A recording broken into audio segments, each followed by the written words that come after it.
2023. I'm Jason Davis. Nationally, an official delegation from the All-Party Parliamentary Group, or APPG, of St. Kitts and Nevis has embarked on an official visit to the Federation, reinforcing ties and exploring avenues for enhanced collaboration. The delegation includes Daniel Koczynski, Chair of APPG SKN, Lisa Cameron, Vice Chair, and Scott Sherlock, Parliamentary aide in the office of Daniel Koczynski, all of whom are committed to deepening partnerships and fostering greater opportunities for bilateral trade. The inauguration of the All-Party Parliamentary Group earlier this year in the House of Commons marked a pivotal moment for St. Kitts and Nevis. This group holds two key objectives at its core: to champion the interests of the Federation within the United Kingdom across various domains, and to facilitate the expansion of trade prospects between the two nations. The APPG met with Prime Minister the Honourable Dr. Terence Drew, the Cabinet Ministers, and specially invited guests on Monday. They're also scheduled to meet with Governor-General Her Excellency Dame Marcella Liburd, GCMG-JP, and the delegation will engage extensively with the government to gain valuable insights into the country's priorities and policy directions. The APPG will also embark on an investment tour of the Federation. They will meet and interact with representatives from the private sector, fostering a dialogue on strategies to nurture and amplify bilateral trade opportunities. The delegation will also participate in a tour of the Joseph N. France General Hospital.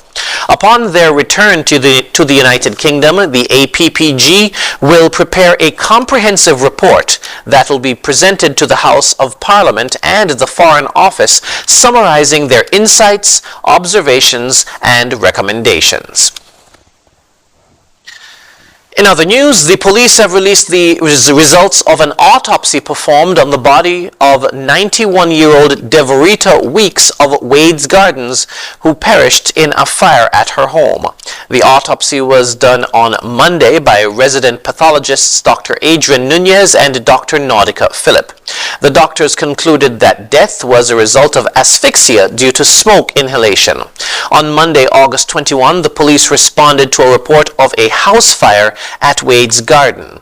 After the blaze had been extinguished by the St. Kitts and Nevis Fire and Rescue Services, Weeks was discovered inside the house. She was pronounced dead at the scene. The cause of the fire has not yet been determined.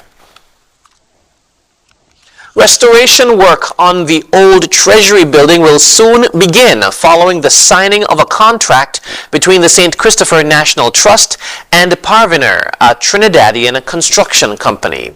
The government of St. Kitts and Nevis has approved the funding for the project, which will start on the 1st of September.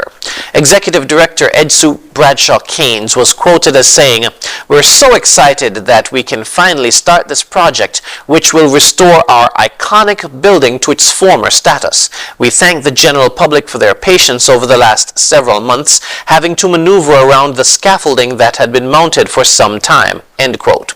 As preparation gets underway, the offices, gift shops, and museum housed in the building will be relocated to the Shoreline Plaza building and will operate from the space formerly occupied by MoneyGram. From there, the general public and visitors will be able to access the gift shop and museum services, which will be mostly digital. Operations from the new location will begin on Monday, 2nd October. The contact numbers will remain the same, 465-5584 and 662-5548, and the opening hours will be from 9 a.m. to 5 p.m. The St. Christopher National Trust also takes this opportunity to advise the public of its Independence 40 activities, namely an expo at the Spooner's Ginnery on September 17 from 9 a.m. to 5 p.m. and the annual Scenic Railway Ride. Moving now to news on the regional scene. Grenada's Prime Minister, Dickon Mitchell, has recently renewed his call for the United Kingdom to issue an official apology for its role in the transatlantic slave trade. More in this GBN News report.